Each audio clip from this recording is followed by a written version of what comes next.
नमस्कार दोस्तों, कुछ लोगों का यह सवाल पिछले कई दिनों से आ रहा है कि वह पिछले कई सालों से स्मोकिंग कर रहे हैं। उनको अब खांसी, सांस फूलने की समस्या, छाती में बलगम जैसी समस्या अब आ रही हैं, लेकिन अब वह स्मोकिंग छोड़ना चाह रहे हैं।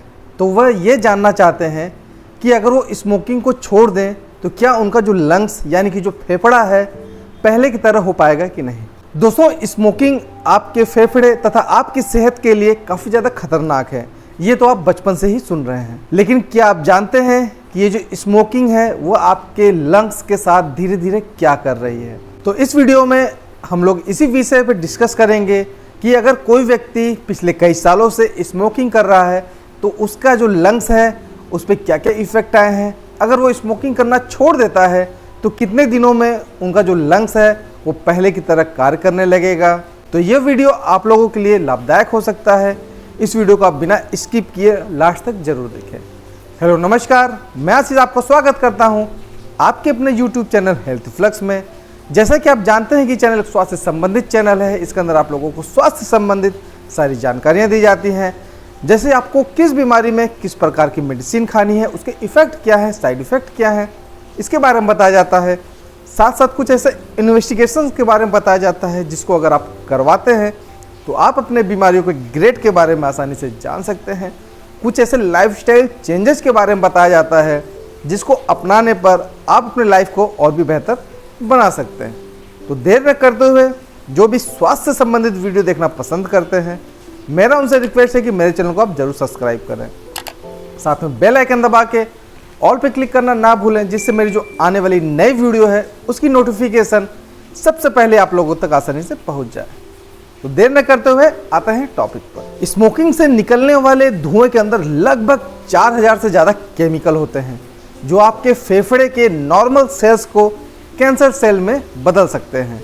यानी कि आप अगर स्मोकिंग करते हैं तो आपको लंग्स कैंसर होने का खतरा सबसे ज़्यादा होता है। हमारे लंग्स में कुछ हेल्दी सेल्स होते हैं जिनका काम होता है कि हमारे लंग्स में जो बलगम होते हैं उनको बाहर निकालना, इसको हम लोग सीलिया के नाम से जानते हैं। स्मोकिंग करने की वजह से, धुएं की वजह से ये जो इनकी कार्य करने की जो स्पीड होती है वो काफ़ी ज़्यादा कम हो जाती है और इनके नंबर्स भी काफ़ी ज़्यादा कम हो जाते हैं, जिससे आपके लंग्स के अंदर जो बलगम बनता है वह शरीर से बाहर निकलने में उसे काफ़ी ज़्यादा प्रॉब्लम होती है। दोस्तों, लंग्स के अंदर कुछ जो सेल्स होती हैं वो सिक्रेशन का काम करती है, यानी जो आपका बलगम है वह उसके अंदर नमी बनाए रहती है। लेकिन स्मोकिंग करने की वजह से इन सेल्स का जो नंबर होता है आपके फेफड़े के अंदर वह कई गुना ज़्यादा बढ़ जाता है, जिसकी वजह से बलगम ज़्यादा बनने लगता है। क्योंकि दोस्तों, बलगम को शरीर से बाहर निकालने वाली जो सेल्स हैं उसका नंबर काफ़ी ज़्यादा कम हो गया है और जो बलगम बनाने वाली जो सेल्स हैं उसका नंबर काफ़ी ज़्यादा बढ़ गया है और इसी की वजह से व्यक्ति को लगातार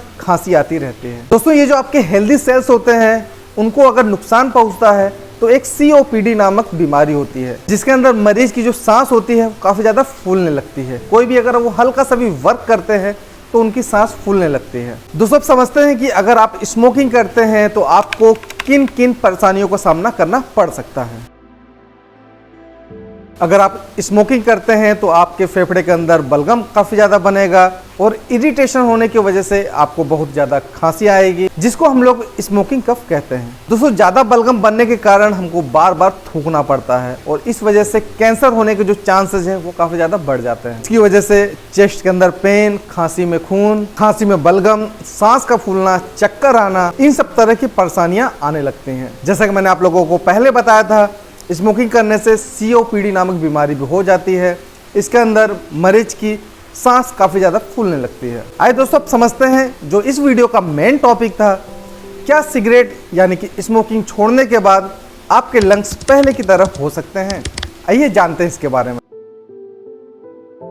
दोस्तों, अगर आप पूरी तरीके से स्मोकिंग छोड़ देते हैं तो उसके 72 घंटे बाद लंग्स में मौजूद जो हेल्दी सेल्स होते हैं जो लंग्स से बलगम को बाहर निकालते हैं वो काफ़ी हद तक ठीक हो जाते हैं। और दोस्तों, 5-6 दिन बाद लगभग उनका जो मूवमेंट है वो पहले की तरह हो जाता है। और दोस्तों, जो बलगम बनाने वाले जो सेल्स हैं जो काफ़ी ज़्यादा बढ़ गए थे वो भी धीरे धीरे कम होने लगते हैं, जिससे बलगम बनना कम हो जाता है और इसकी वजह से जो आपको कैंसर होने का जो खतरा था वो 5 साल में कम हो जाता है। दोस्तों, जो शरीर के कुछ जो सेल्स थे जो प्री कैंसर सेल्स बन गए थे वो भी धीरे धीरे नॉर्मल होने लगते हैं। अस्थमा तथा सीओपीडी के जो अटैक होते हैं जिनमें आपको सांस फूलने लगती है वो भी धीरे धीरे कम होने लगते हैं। निमोनिया होने का जो खतरा होता है वो 50% तक कम हो जाता है। आइए दोस्तों, अब समझते हैं कि आपने स्मोकिंग करना छोड़ दिया, अब आप लंग्स का कैसे ध्यान रख सकते हैं, किस प्रकार से उसकी देखभाल करनी चाहिए, आइए जानते हैं इसके बारे में।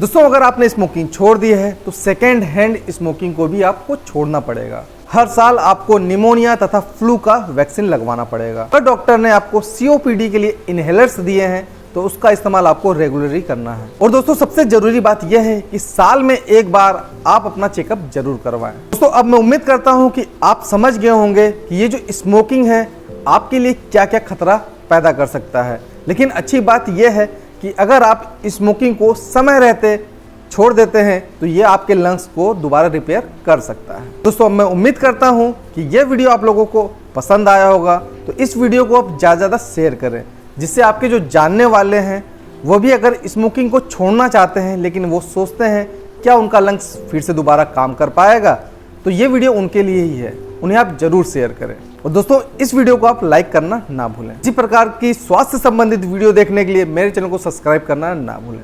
मिलते हैं किसी और अन्य टॉपिक पर, किसी और अन्य वीडियो में। तब तक के लिए रहो हेल्दी, जियो हेल्दी। जय हिंद।